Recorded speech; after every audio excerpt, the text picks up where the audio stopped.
कोई ट्रक से टकराने की कोशिश हुई, उसके बाद जो है वो इस गाड़ी से टकराती है। तो मैं पोस्टमार्टम के आधार पे, पोस्टमार्टम की रिपोर्ट के आधार पे आप सबको बताना चाहता हूँ। ये देखिए एब्डोमेन जो है, एब्डोमेन में इसमें क्लियरली मेंशन है, स्टमक में semi digested food material present and wall have no abnormality detected. मतलब कि एब्डोमेन में किसी भी तरीके का कोई अल्कोहलिक पदार्थ नहीं पाया गया है। पाया जाता तो क्या लिखा होता? मैम अल्कोहल पाया जाता तो इसमें लिखा होता कि केमिकल वहां पर जो है अल्कोहल मिला है। अगर उसमें स्टमक में वो ये कह रहे हैं सिर्फ फूड पार्टिकल मिला है, मतलब कि अल्कोहल कहीं से कहीं तक नहीं था। दूसरी बात, sir late me finish. Sir एक बहुत बड़ी ब्रेकिंग न्यूज आप लोगों को दूंगा, और वो इतनी भयंकर ब्रेकिंग न्यूज है कि आप लोगों ने कभी नहीं देखा होगा।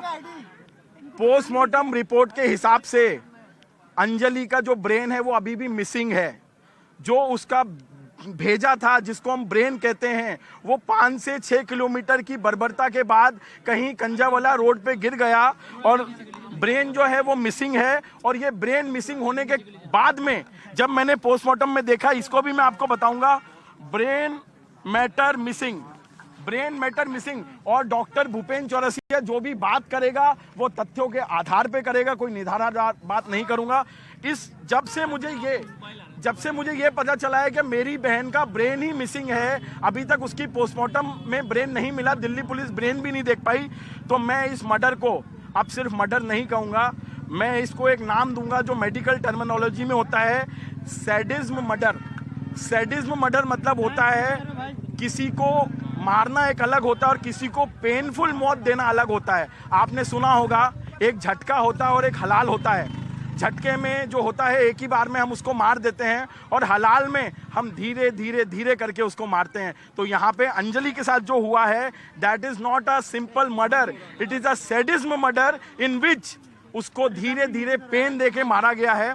पोस्टमार्टम रिपोर्ट के हिसाब से उसके शरीर पे तकरीबन 40 इंजुरीज आई हैं। मैं ये भी आपको दिखाना चाहता हूं,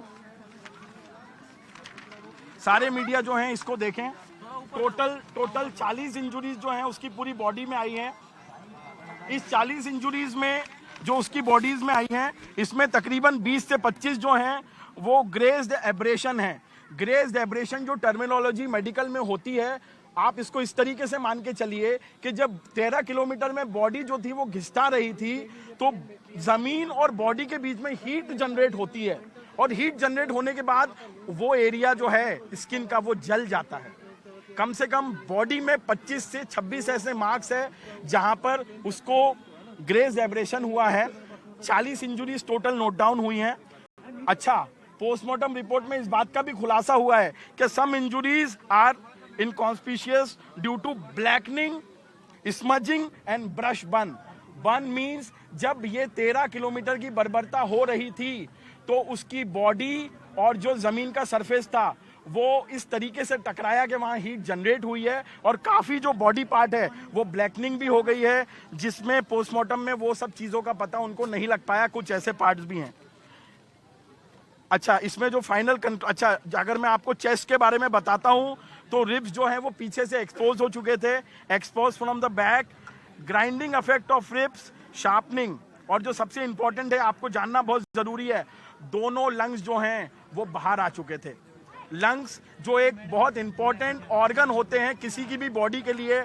आपने देखा कि कोविड में कैसे कोविड-19 वेरिएंट ने जो है लंग्स में जाके लोगों को ब्रीथिंग प्रॉब्लम कराई, और कोविड सेकेंड वेव में कैसे लोग मरे। तो इसका जो लंग्स था, एक्सपोजिशन ऑफ लंग्स की पोजीशन चेंज हो चुकी थी और वो मर चुकी थी। 5 से 6 किलोमीटर की बर्बरता तक वो सहन कर पा रही थी, उसके बाद जो था वो सब खत्म था, सिर्फ एक शरीर का हिस्सा था। इसमें एक और पॉइंट मैं ऐड करूंगा, फाइनल कंक्लूजन। जब ये 13 से 14 किलोमीटर की बर्बरता हो रही थी तो इस बीच में बॉडी में ब्लड लॉस हुआ है, और ये ब्लड लॉस की वजह से उसको शॉक हुआ है, हीमोरेज हुआ है, और एंड में कुछ जो इंजुरीज हैं वो एंटीमॉर्टम इंजुरीज हैं। मेडिकल टर्मिनोलॉजी में एंटीमॉर्टम इंजुरीज वो होती हैं जो किसी की बॉडी में मरने के बाद आती हैं। तो 15 से 16 ऐसी इंजुरीज हैं जो मरने के बाद डिटेक्ट हुई हैं। Injuries produced by blood, and the last word जो आपको नोट करना पड़ेगा, जो ये प्रूफ करता है कि ये जो है एक सैडिज्म मर्डर है, that is the death is due to vehicular dragging. आप ये वर्ड नोट करिए, it is a vehicular dragging. So ये जो 13 किलोमीटर की बर्बादी हुई है, इसके कारण ये मर्डर हुआ है, प्रॉपर प्लान मर्डर था। मैं मीडिया के माध्यम से निधि के सारे आरोपों को बेबुनियाद बताता हूं। और एक चीज और मैं बोलना चाहता हूं मीडिया पे, एक इंसिडेंट होता है, दो लोग एक ही स्कूटी पे हैं, एक बच्ची के साथ इतना घनन अपराध हो जाता है, वो मर जाती है, और एक बच्ची जो है वो सडनली एक साइड हीरोइन की तरह 75 घंटे 80 घंटे गायब होती है, और सडनली प्लांट होती है कि भैया मैं भी उस वाक्य में थी और ऐसा ऐसा हुआ। तो मैं निधि के सारे आरोपों को बेबुनियाद बताता हूं। मैं अपनी प्रेस कॉन्फ्रेंस को इसी तर्ज पे खत्म करता हूं। उसके बाद आप जो भी क्वेश्चन आंसर है आप पूछ सकते हैं। सर अल्कोहल वाले पॉइंट पे एक minute, let me finish then you last. End में मैं यही कहूंगा कि निधि के सारे आरोप बेबुनियाद हैं। अंजलि को जो है इंसाफ मिलना चाहिए। और मैंने फिर से, मेरे से काफी मीडिया वालों ने पूछा, सर मनीष सिसोदिया जी आए थे जो डिप्टी सीएम हैं, उनने क्या बोला, क्या कहा?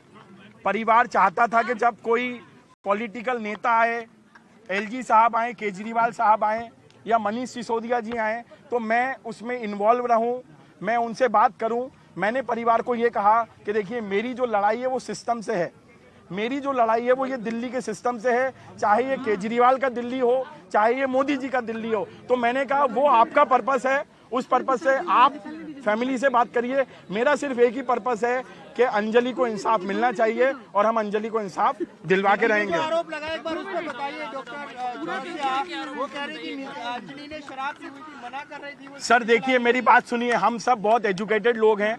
अब तो आप सबको भी पता है कि अंजलि जो है अब इस दुनिया में नहीं रही, तो सिर्फ एक ही तथ्य पे हमें पता चलेगा कि उसने अल्कोहल ली थी या नहीं ली थी। अभी मैं 5 मिनट के आसपास आप सबके साथ ये पूरे 10 पेज की जो PDF है इसको शेयर करूंगा, जो व्हाट्सएप पे चाहेगा उसको व्हाट्सएप पे भी दूंगा। आप अभी इसको नोट डाउन करिए।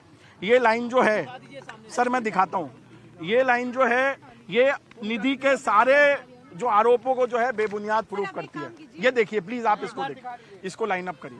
अरे यार आप दूसरों का प्रेम खराब कर रहे हैं। नहीं आप देखिए, कोई बात नहीं, कैमरे पे कोई बात नहीं सर, इसको जो है देखिए आप। सर मैं आप लोगों को अभी PDF कॉपी दूंगा इसकी। आज आपको जब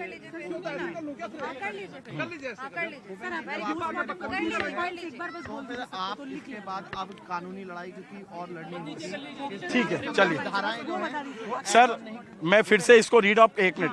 semi digested food material present and wards are not affected, मतलब कि पोस्टमार्टम रिपोर्ट में एब्डोमेन में किसी भी तरीके का अल्कोहल पदार्थ नहीं पाया गया है। और ये जो रिपोर्ट है, मैं फिर से आपको, क्योंकि ऐसा ना लगे कि ये किसकी रिपोर्ट है, ये मौलाना आज़ाद मेडिकल कॉलेज में ये जो आपका पोस्टमार्टम रिपोर्ट नंबर 04/2023 और अंजलि जो है इसका जो आपका लेटर गया है ये F342 MB 100/2023 home and family welfare 515/19 doctor Upendra Kishore director professor HOD forensic medicine Maulana Azad, doctor Rupesh चंदा एंड डॉक्टर विशान कुमार, जो नेम ऑफ डिकीज्ड हैं that is Anjali daughter of Satbir, 20 साल की एज थी, A35 करण विहार की निवासी थी। मैं ये सब चीज़ आपको इसलिए बता रहा हूँ कि मैं कोई दूसरी पोस्टमार्टम रिपोर्ट नहीं लाया हूँ, ये वही रिपोर्ट है जिसको एंड में आपके ये तीनों डॉक्टर साहब ने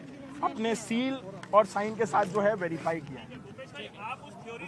भूपेंद्र चौरसिया जी। आप सिर्फ ये बताइए कि अब क्योंकि आप लोग लगातार कह रहे हैं कि 302 का मामला बनता है, अभी पुलिस ने ऐड ऑन नहीं करी है। सर देखिए, परसों जब मैं परिवार के साथ वहाँ पे SHO साहब से मिला था सुल्तानपुरी में, तो मैंने SHO साहब से सबसे पहले मिलते से यही बात कही कि ये 302 का मुकदमा है, इसको 304 में ना डाल के 302 में डाला जाए। तो उनने मुझसे एक छोटी सी बात कही थी कि आप जो अंजलि की मदर हैं उनसे बयान जारी करवा दीजिए। हमने ऑलरेडी लिखित में बयान दे दिया है कि उसकी मदर ये सस्पेक्ट कर रही है कि इनका जो है मर्डर हुआ है, और 302 के लिए उस टाइम वहाँ पर जो SHO साहब थे मलिक साहब, उनने यस बोल दिया था। अभी मैं मीडिया रिपोर्ट से मुझे पता चल रहा है कि शायद अभी भी ये 304 के मामले में चल रहा है। तो इसके बाद मैं परिवार के कुछ सदस्यों के साथ, अगर परिवार के सदस्य ना भी जा पाए तो मैं खुद जो है यहाँ से सुल्तानपुरी थाने में जाके SHO साहब से मिलूंगा।